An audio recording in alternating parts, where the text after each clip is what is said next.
Here's my question real quick. Does it concern you that Gilbert was able to torch this secondary, yet McCarron, Peterman, and Allen haven't done it in practice? Are we worried about that? Stop it. Are we worried about that? Stop it.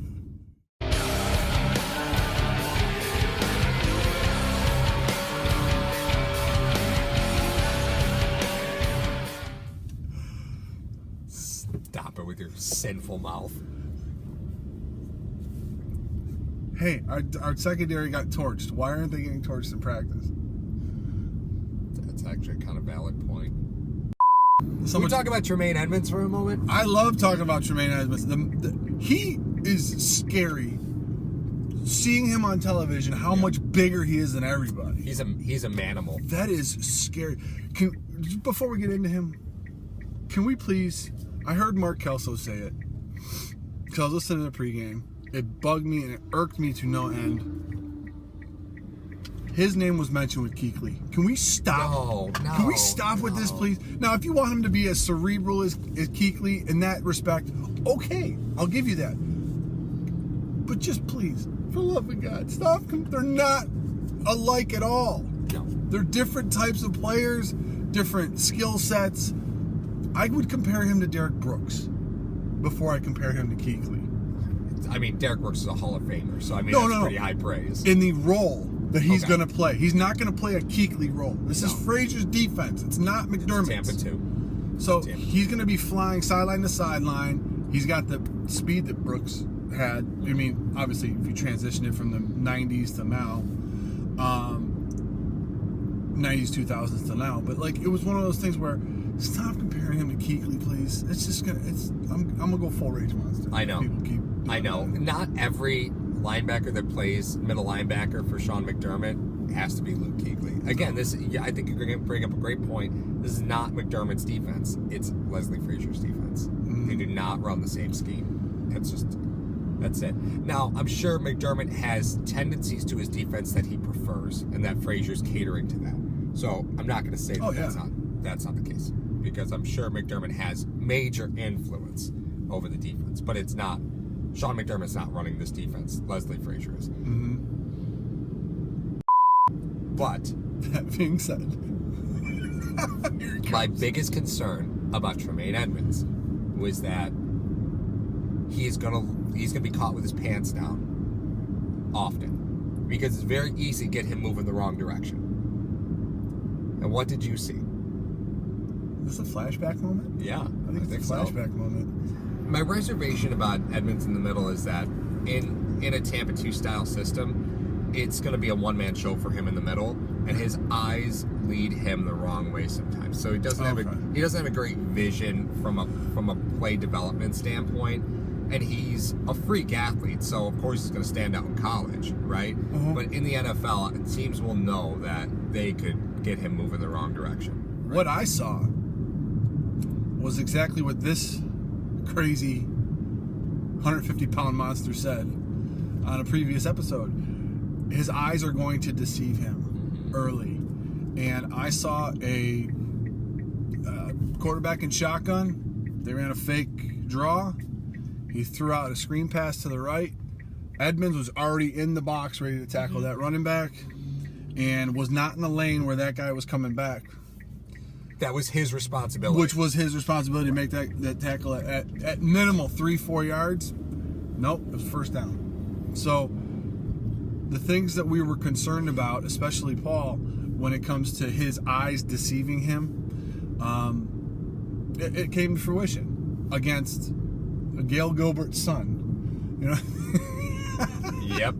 Or I think Newton might have been in. I was just trying to put a Gail Gilbert reference. But no, the thing about it was we already had Jerron Hamden today. Why not have Gail Gilbert? Why not?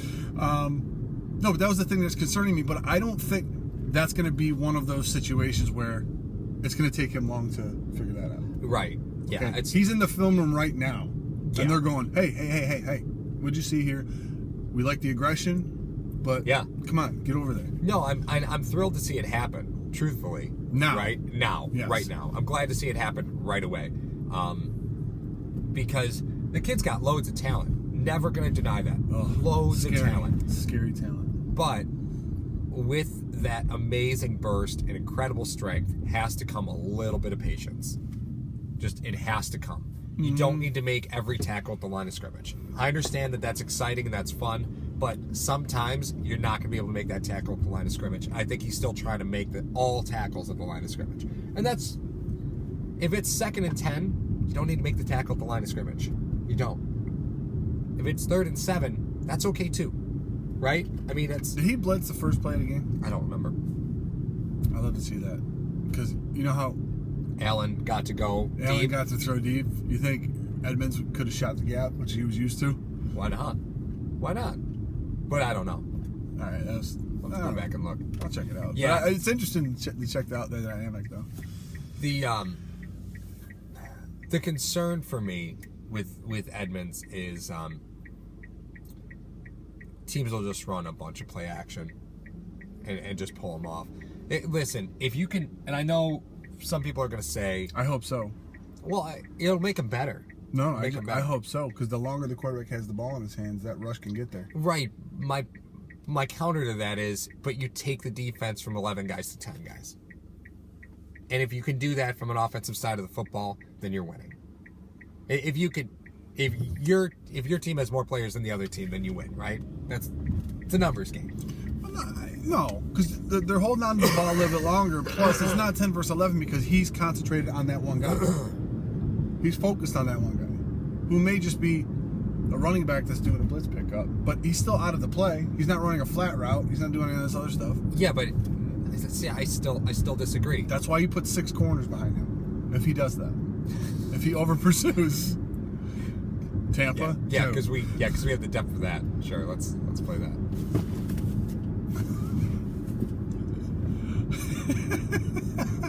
So his progression is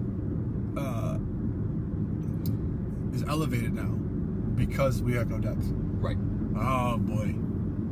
Yep. Oh, I like Milano. Get moving, kid. I like Milano. Yeah. He can clean up for him. Sure. Milano looks small. He does look small. I mean, I'm not just saying small compared to Edmunds. A lot of people look small compared to Edmunds. He looks small just in there. Yeah. Yep. So did Tanner Vallejo. Oh boy. I thought he was a free safety. I go, wait, is that Vallejo? I thought it was. Is that Kiko? Kiko Vallejo? From a defensive standpoint, I was fine with the first team defense. I was fine with the first team defense. Thought things looked fine. Again, you're not seeing a lot of anything real complicated. The Bills didn't run anything real complicated last year either on the defensive side of the ball. In a preseason game? No. But you fell off a cliff pretty quick, right? But we saw this happen with Carolina. Remember when Carolina lost Norman? They went ahead and drafted a whole bunch of secondary guys, and they won 4 games the next year, right? Now, Carolina in that year didn't do what the Bills have done, which is go in and sign veterans to 1 or 2 year deals, right? The Bills have gone out and signed veteran guys to kind of, keep the experience level of the secondary up. However, there's a pretty stark difference between the starters and the non-starters in the secondary. Yeah, it's not good. I was hoping that having Raphael Bush would be helpful to bring along the depth of the secondary. Yeah. And I don't know how helpful that is right now. It did not, no. I don't know how helpful that is right now. It looked bad. But when you talk about players that are 1 year into being rookies or 1 year into their NFL careers, they play a lot of man coverage in college. Like a lot of man coverage. This is not man coverage, this scheme. So I'm not surprised that the Bills are having trouble in game action with this defensive scheme because, and you can probably speak to it, Tampa 2 coming from solely playing man in college to go into Tampa 2 is just not, it's not the same. The concepts are different. Yes. It would be the equivalent of dating somebody who's 40 than dating somebody who's 21. Concepts are completely different. That's weird. You're still playing defense. the depth is just one of those things where it's like, okay, come on, man. Like, we need some more play.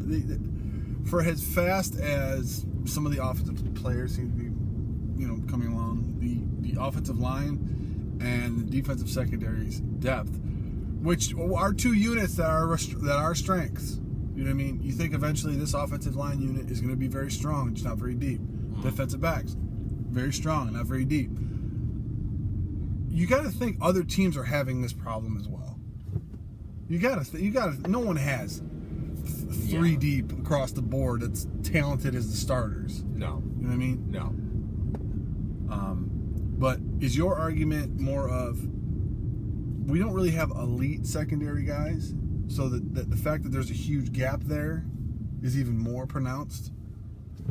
Like if you have if you have Patrick Peterson and the second corner is not that talented as him, okay, you're not going to fret over it. Right, yeah, no. But if you have Vontae Davis, who's not an elite corner, and then the guy behind him is just dogging it, that's even worse. Is that your concern? Yeah, kind of along those lines. My biggest problem is not the talent level, it's the understanding of concept. Because to play secondary in a Tampa 2, you don't have to be an elite corner. You don't. You have to understand your responsibility.